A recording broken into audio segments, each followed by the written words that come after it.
Here on the Sportscast, we are buzzing to have Hybrid Training Centre as our new main sponsor. Hybrid trains, assess and develops programs for the gas, electrical, plumbing and renewable energy industry.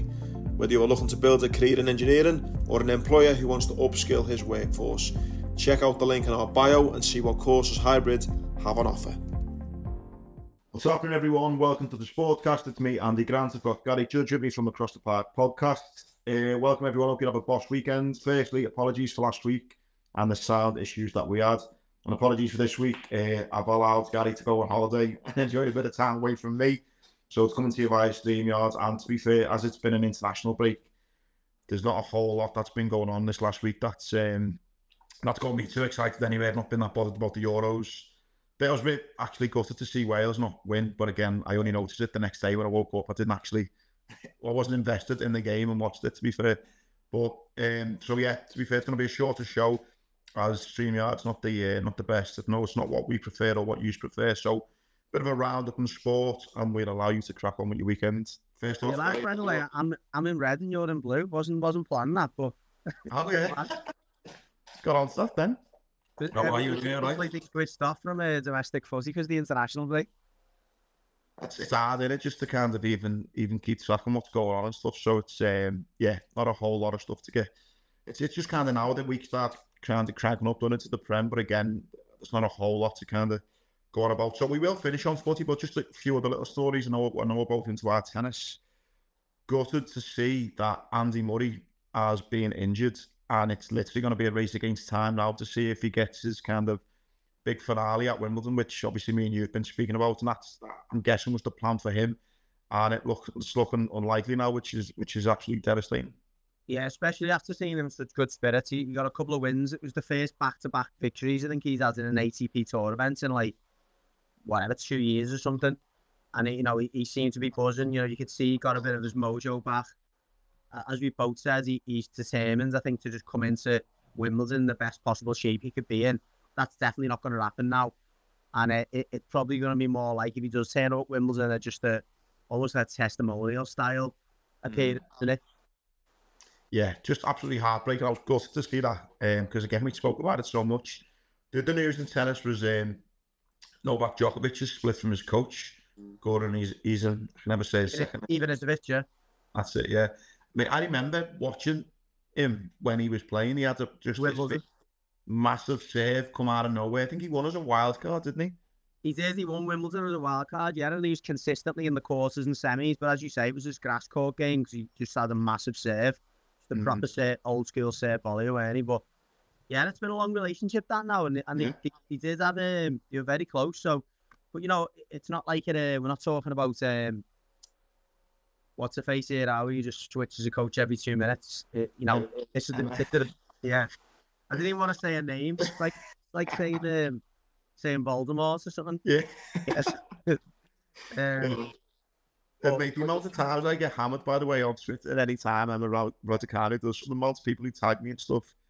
But I think, to be fair, though, mate, I'm not blaming her lack of success on this, but you've made a great point. I mean, he's been with him for a long time, and the sustained success he's had, I think it is a case of sticking with someone. And it was also quite classy, the Instagram post he put out saying that, he said up and down on the court. It was almost visible to see that they had their ups and downs on the court, but off the court, he said they were great friends. And I think he made a joke about they must have this kind of running game of, it's like a game of chess or something that they play, or they've got like an inside game that's been going on, a rivalry. So it seems like they've parted on a good note, and which is nice to see, isn't it? Yeah, and it's a bit more like, I compare a lot a tennis coach with a boxing coach. It's not unusual to see boxers split from coaches, but the best boxers tend to have long periods with someone who they trust. Do you know what I mean? And they might split after they've had a defeat, or maybe they're going through a little bit of a transition in the fight style, or they move up a weight or whatever. But generally, you'll find that most successful sportsmen in an individual capacity have that coach that they'll look back and go, do you know what? They were the ones that I really put a lot of my success down to, and I kind of owe a lot to it. Even Ivanovic is probably going to be that to Djokovic when he retires. Oh yeah, no, big time. Mate, on to running. I know me and you spoke privately about it, or running, and there'll be something in a few weeks, no doubt, that we can hopefully get a few of the listeners involved in. But on running, have you seen the documentary on Netflix of the Barclays Marathon? No. You're not seeing it, right? So I know you like your running, and for anyone who does like the running, I would suggest to go and watch it. It's this crazy run that was started in 1986, and it was inspired by the escape of James Earl Ray, who was the fellow who assassinated Martin Luther King. Yeah. And he ran 12 miles in 54 hours to try and escape. But the terrain he done it in was just crazy mountains in a forest. It was like, this prison was located there. So a bit like Alcatraz, you weren't meant to get out. If you were to escape, you were going to probably die. Anyway, a fella tried to escape and done this. It then inspired them to create a marathon around it. And then a year later, it's basically a 20-mile loop that you have to do 5 times. So it's a 100-mile ultra race. And the idea being, you go off and you kind of map read it yourself as well. So, for example, you'll start going that way, because it's the same 20-mile loop. Yeah. One person goes that way, the other person goes that way.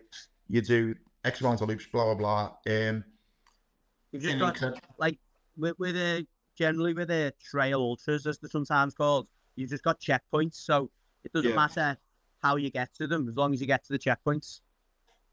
This one, I mean, it's all on the Netflix. I might get a little bit wrong, but go and check it out. And it's basically, mate, it's only like £3 to enter or something like that, but you've got to bring a number plate of your own city, where you're from and stuff. It's really kind of cool, funky race, but one of the hardest ultras in the world. Anyway, it's just been completed by a woman for the first time, and she happens to be from Great Britain. Her name's Jasmin, who completed it in 59 hours, 58 minutes and 21 seconds. So she had about 90 seconds to spare. Now, for anyone who doesn't run, I mean, 100 miles is 100 miles. I don't care whether you run or not. You can kind of grasp just how tough that may be. But when I tell you the terrain, you have to climb in those 100 miles, 54,200 feet. Okay? Oh, now, for some context on that, Everest is only 29,000 foot. So you're climbing nearly 2 Mount Everests in under 60 hours. On a course of 60 hours. And again, just to give people a bit of context around the way ultras work, and this might be common sense, I guess, but if you've never seen one or ran in one, or even like, being part of one, you can rest whenever you want. So you want to just crack on and have a kip for 10 hours, you can do. But as Andy's getting at there, you've just got a limit that you've got to get through it. And the best ultra runners, they do sleep, and they'll take the time to actually get their head down when they'll listen to the body and do it. So like, it just takes a remarkable amount of willpower and just overcoming. It's mind over matter, but also it's also giving in to going, I need to sleep, when you're thinking I'm losing. Like, imagine what that's like, just on a basic level. If me and you have a race around Liverpool and I know where you are, I know that you're ahead of me, but then my body's telling me I need to get my head down. Yeah. How can you sleep knowing that you're falling behind, and in her case, being so close to not even finishing it? Yeah, no, it's absolutely insane. And to think she's the first woman to do it. I mean, you look at every race that takes place every year, in over half the races, no one finishes.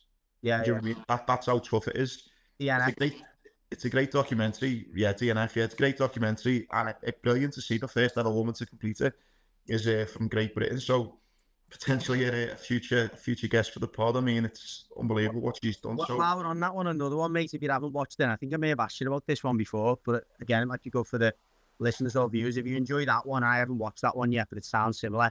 Watch The Dragon's Back. I think that's on Amazon. You seen that one? No, I've not seen it, no. This, again, and this claims, and it says it several times, and the athletes who are in it kind of agree with it. This is apparently the hardest ultra in the world. It's basically right, it's called The Dragon's Back. It's right along Wales, over Snowdonia, like right the way through Wales. I think it's over 4 days.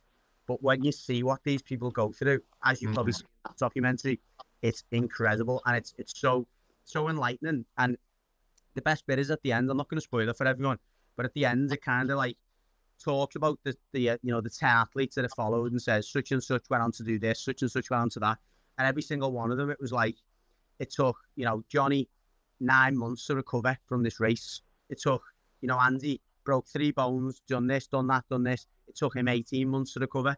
And it's like people, they're crossing the line, running, and then they can't run for like a year after it. Yeah, I mean, you spoke a little bit about after I done the half marathon. I just said like it's such a mental thing. Like, I mean, life, never mind running, just life is such a kind of mindset and attitude throughout. And I was able to like cuff the half marathon on not much training, being on the ale and blah, blah, blah. And it was the whole, I spoke to you about it, just that you've got in your head that you can do it. Now, that was 13 miles. You know, you're just talking a whole different level of mental toughness to do that over 100 or the one that you're saying over 4 days. And I just think, you know, you can push your body a lot further than you probably think you can. Do you know what I mean? And I think these type of runs are just the epitome of exactly that, just that mental toughness, which is, it's just amazing to see, innit? Yeah, you're spot on, and I don't care whether it's sports or whether it's work or whatever.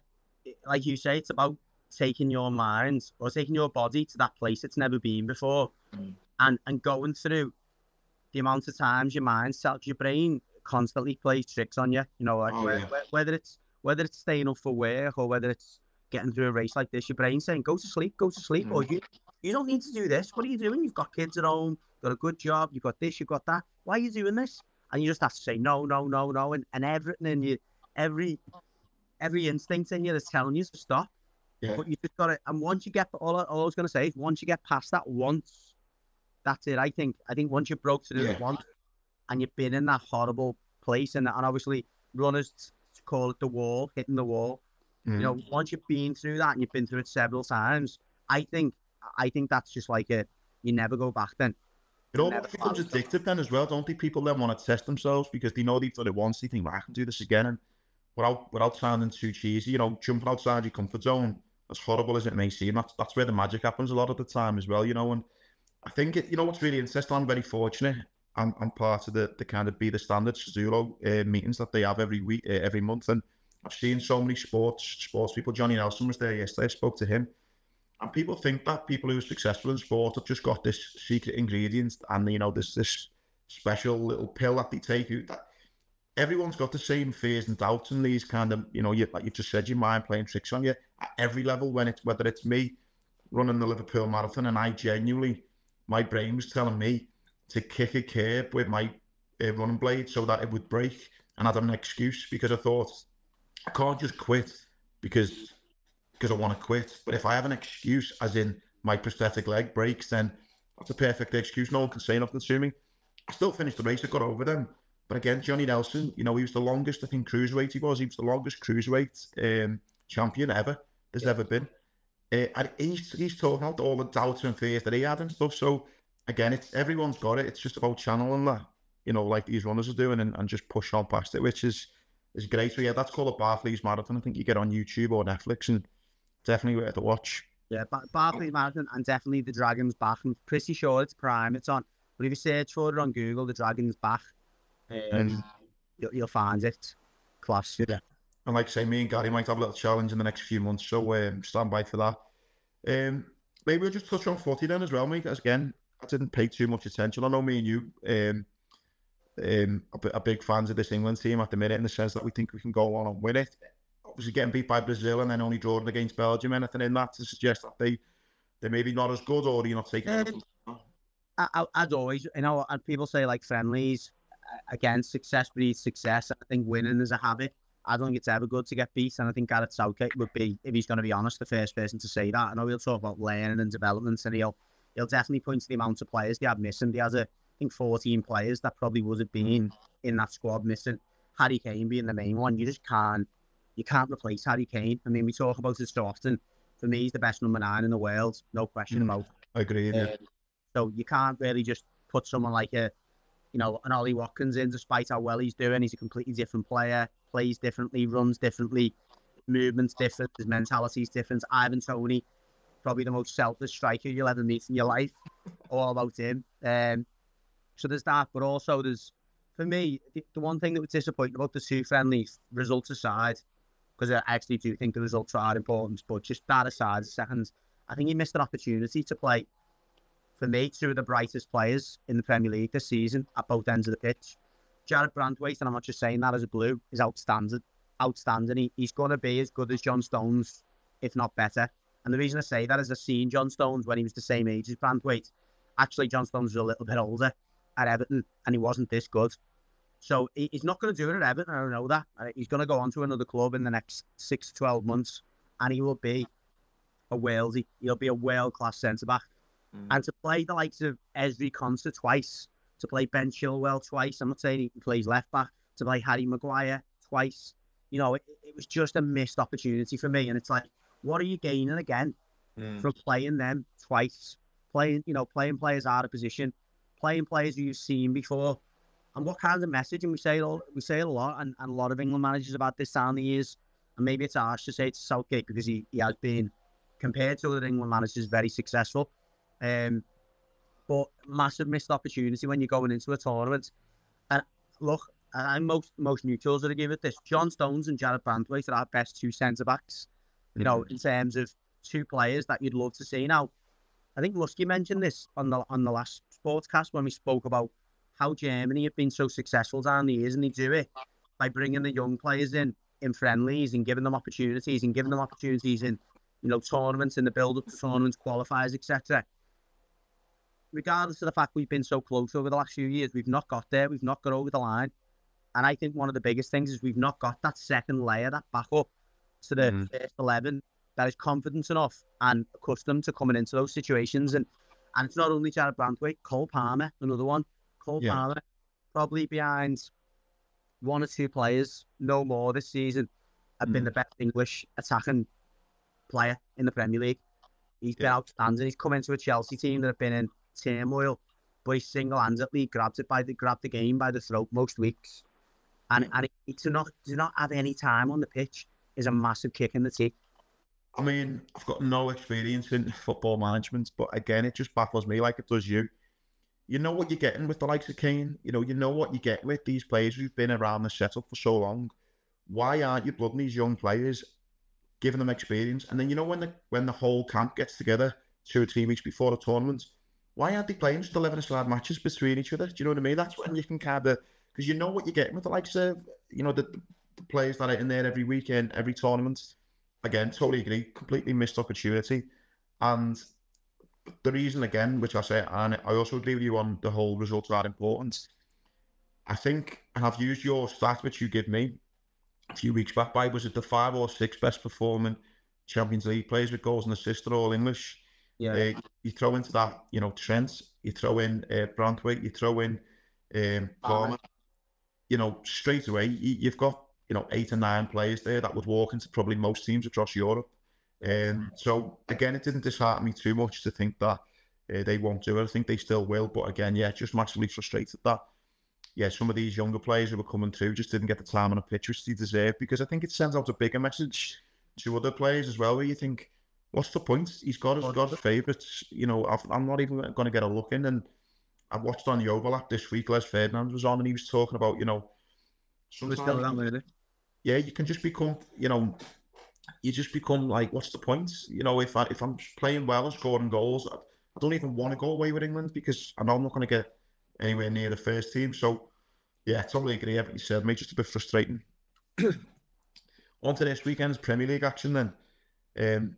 We'll start with the big one, mate. It's obviously a massive weekend at the top of the table on the Sunday. Liverpool are on to Brighton, which I'll be at. Yeah. And then a couple of hours later, you've got Arsenal travelling up to Man City. I actually don't know as a Red. I actually don't know as a Red. Yeah, so I don't know as a Red what I prefer. Let's say Liverpool get 3 points and beat Brighton. That puts us on 67 points. I actually don't know what I want to happen in that Arsenal-Man City game, because if you get Arsenal winning, they'll move on to 67 points along with Liverpool. But that'll then open up a 5-point gap to City, which is massive with 9 games to go. Now, if City win, City will go to 67, Liverpool will be on 67, and Arsenal will stay on... If City win, they'll go up to... What are they on at the moment? 63. They're going to 67, and Liverpool will go a couple of points clear. 1 point clear, sorry. Whereas if the draw, it'll end in Liverpool being on 67, Arsenal 65, and Liverpool 64. I think I've got that right. My point being is, though... Sorry, before you go any further, I can just see Muskie clipping that going... Yeah. I probably got that wrong with me. It's like an episode of Countdown that in reverse. The point I'm trying to make with it is, I think as a fan, it's kind of who do you want to be going up against? Because if you fancy your chances, if you think Arsenal are gonna bottle it again, then you'd arguably want them. But you do. You know what? I've said it all season. No. You said all along Arsenal are gonna battle it. I have said it all season, but I'll be honest, I have been a little bit nervous when they started putting 4, 5, 6 goals past teams week in, week out. So if you do think Arsenal are gonna bottle it, then you'd want Arsenal to win at the weekend, because that'll open up a 5-point gap between you and City. If you think Arsenal are maybe a bit stronger and probably won't bottle it, then you'd maybe want City to win, as that'll keep Arsenal on 67 points. Wouldn't you want to draw? If you got at this moment in time, not equal respect, but you've got respect for your two opponents, don't you want both of them to drop points? Well, yeah, or there's the draw, but because I have said Arsenal will bottle it all season, there's a bit of me that thinks you just want to open up a 5-point gap to City. Yeah. And that's the bit where I'd argue, is Arsenal winning the worst thing in the world? We'd still be level on points with them, but we've just opened up that 5-point gap onto City, and I think that's the bit where it's whether in your own head you think Arsenal are going to bottle it or not. If you don't think they're going to bottle it, then you'd go for the draw. If you do think Arsenal will bottle it, then you want to open up a 5-point gap to City, don't you? But it's going to be interesting. I can't wait to obviously be at the game myself. Hopefully Liverpool get the job done, and then I'll have that 5-6 pint buzz going into the 4 o'clock kickoff for the City Arsenal game. It's also the little side note, could be a potential audition for De Zerbi at Anfield again. I don't think Liverpool I don't think he's their first option, but again, you could argue it's the last little chance for them to have a little chat and a little look at him and stuff and speak to his people. I don't know. It looks like it's a bit of a Alonso De Zerbi merry-go-round, doesn't it? Because it's out this morning, if Alonso doesn't go to Bayern, that they're going to go for De Zerbi. So it's like who gets Alonso, really, isn't it? Whoever gets Alonso, probably. Whoever doesn't get Alonso, maybe gets De Zerbi. And it's frustrating, I think, I see it on a podcast actually this week, I see it on a reel on Instagram, that it's actually, we've got less days with Klopp left now than when he announced he was leaving.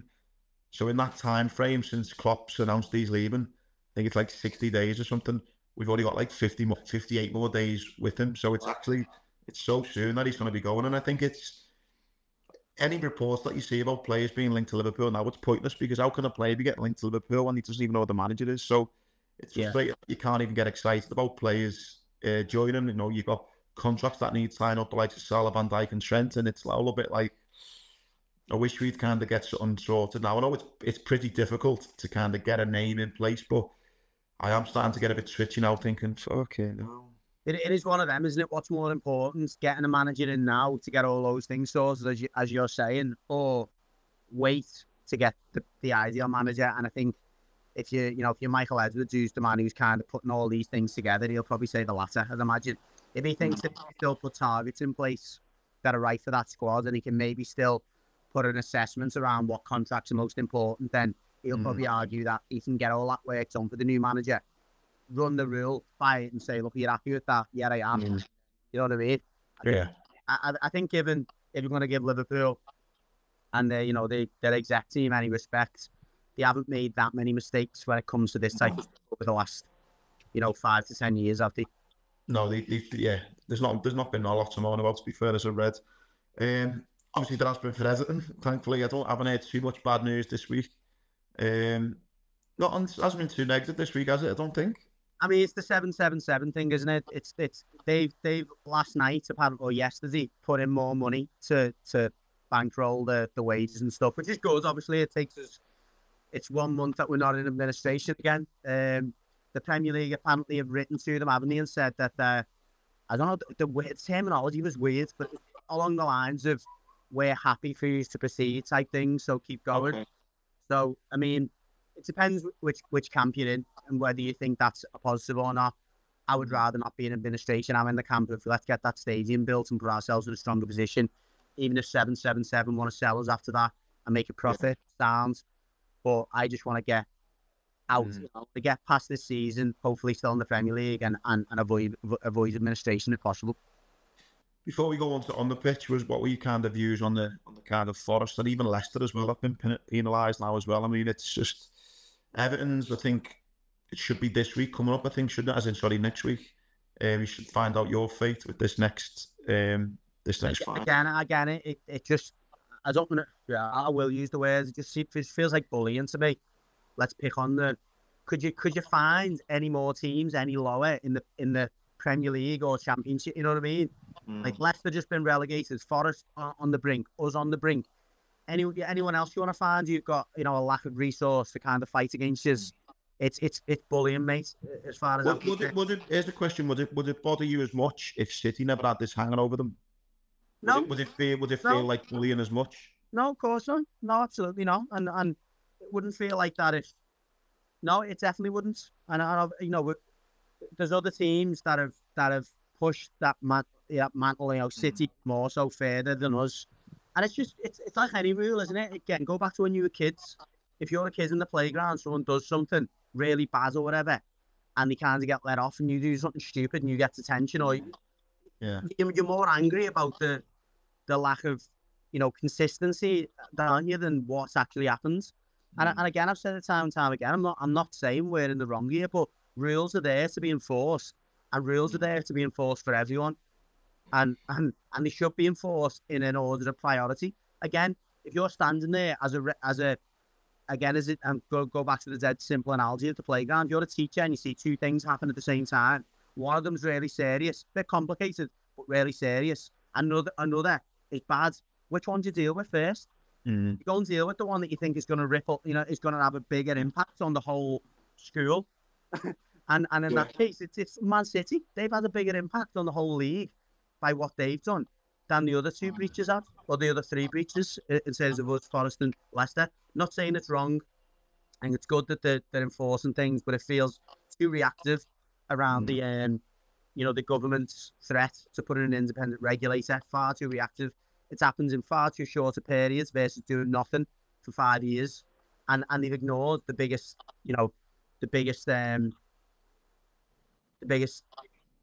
criminal or whatever, or the biggest wrongdoers in this whole saga. So, yeah, I've said enough on it. I think on our podcast, on Cross the Path, on this podcast, but it's just deeply frustrating and annoying. I mean, we wait to see now. Obviously, they've said that they've finished gone through our process or whatever.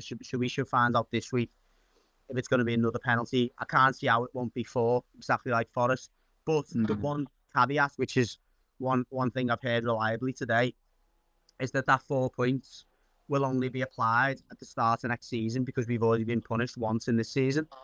Oh, wow. Something that I don't know whether they've made that up. And again, I'd be pissed off if I was a Luton or a Forest. I don't know if they've just made that up on the spot or whether that's something that was buried in their rule book that nobody else has seen. But apparently they've decided that almost through the double jeopardy rule, that it can't be punished twice in the same season. That's some comfort, I guess. If that's the case, it just means that we've got it's next season instead of this season. But we'll see.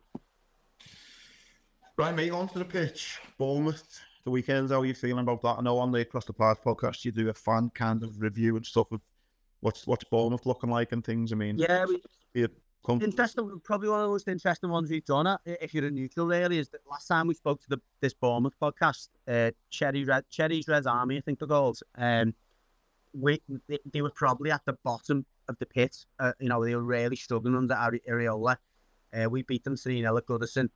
And it was literally, they were at the bottom, not bottom of the league, literally, but they were probably as low as they thought they could sink. Since then, they completely turned things around. Obviously, they stuck with the manager. And it says on our kind of opposition preview, credit to them for doing that, because it's showing what can be done if you do stick by a manager who's got strong principles. A team have obviously knuckled down since then. They've got good results. They've had players who've turned the corner. So he was talking a lot about how that's happened. I think more than anything else, he just said you can see now the players have bought into what the manager's asking them to do. They're not kind of hesitating tactically anymore. They're committing to the way they're playing. There's been certain players that have fitted into the system a lot better. There'll be certain players like Philip Billing, who I rated quite highly, who hasn't really got a look in. but he doesn't fit in the system. Other players like Sinister or whatever, he's done quite well. Obviously, Solanke's got goals again, but they're in a good place. But that said, he said, I don't think there's a more opposing style in the Premier League than Everton in terms of almost like a kryptonite for the way that Iriola plays. That kind of low block and stubbornness and leaving very few gaps in behind.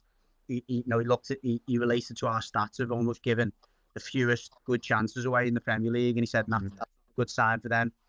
But I'm looking at it from Everton's perspective, and we're just so toothless at the moment. And I think the fact of the matter is I can't see us getting more than one goal in that game unless the likes of Dwight McNeil and Calvert-Lewin and Jack Harrison and Decore are a hell of a lot more clinical. I think the one thing I would cling to, we've had that 2, if not 3, almost 3-week break in Portugal. Hopefully that's been the best thing for the players. Just, a little bit of bit of truths behind closed doors and a little bit of, honesty in each other. And again, just a different environment, and hopefully just brings a bit of freshness to the play. I was encouraged by the way that he broke down the game, the Bournemouth fan, because he suggested it was going to be a really tricky one, given the way that they set up. I think a draw is probably most likely, but again, it depends on how well that break's done. As we could maybe nick one, but I think a draw is probably a 1-1 is probably looking like the most likely result for me. Sweet. Which I'd say, by the way. Right, you would, yeah. I think the Reds hopefully 3 points as well. I'm thinking of draw. Sorry, I seen. Sorry, you can hear that. The horn in the background. I seen Adam Lallana in the airport. He was going to watch his lads out in Spain playing in a tournament, so he was talking about like Brighton in general. I actually didn't realise they were playing news until at the end of the conversation. Did you speak to him? Yeah. Yeah. I was standing in the queue getting a coffee, and when you look at someone and he looks at you, and he was playing for Liverpool when I was an academy coach there. And I think I've said this before in the podcast. Brendan Rodgers used to send all the first team players in once a month. And he was with our group thrice a few times, but he must have been looking at me thinking, I know you, but I don't know where to know you from. Yeah. And I looked at him, and when you're like standing with someone, you just think, you're not as like so skinny. Yeah. Like, he lost a lot of weight compared to what he was at Liverpool. And he was like, Adam? And he was like, yeah. And he was like, do I know you? So anyway, we connected the dots, and he was just talking about the fact that obviously he's going through that period now, isn't he? He's starting to feel like, feel his age type thing. And he's saying, I'm not sure what to do at the end of the season. I'm taking longer to recover from things. That's involved with the under-21s now, he's saying, though. He's doing a lot of coaching and stuff, which I think he'd be a perfect coach, but given the upbringing he's had, coming to Southampton as a young player, obviously playing at Liverpool, playing on some really good coaches and managers, but he was realistic about the task at hand this weekend. Like, was he?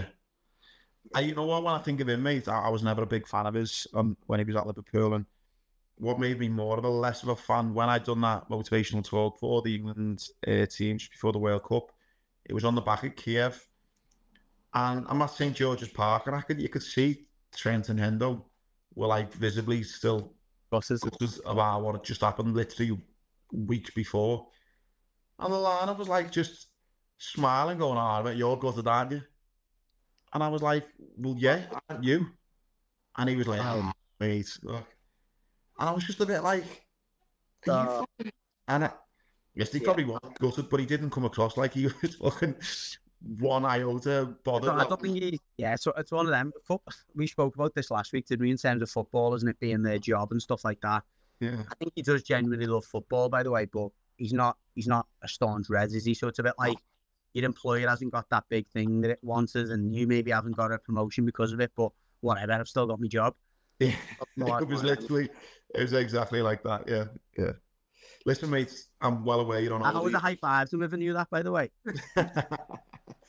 No, mate, listen, I'm well aware, mate, you're on holiday, you've given up half an hour of your time when you should be with your family, so thank you very much for that, mate. Kids are like got on the bifolds, like dying to get out.